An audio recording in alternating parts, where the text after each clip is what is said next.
Hello guys, welcome back to my channel. In this video, I'm going to show you how you can restore Google Authenticator on new phone. So let's dive in. First, you have to open any browser on your PC or desktop, and then you have to just click these squares over here and you have to choose accounts over here.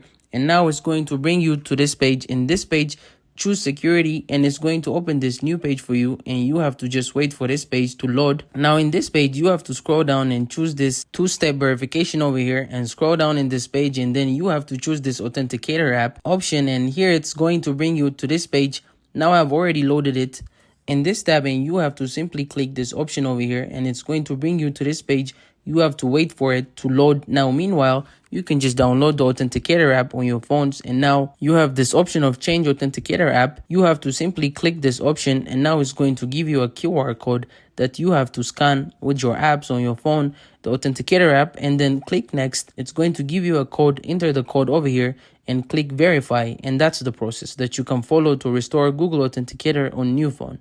I hope you find this video helpful. Don't forget to like and subscribe.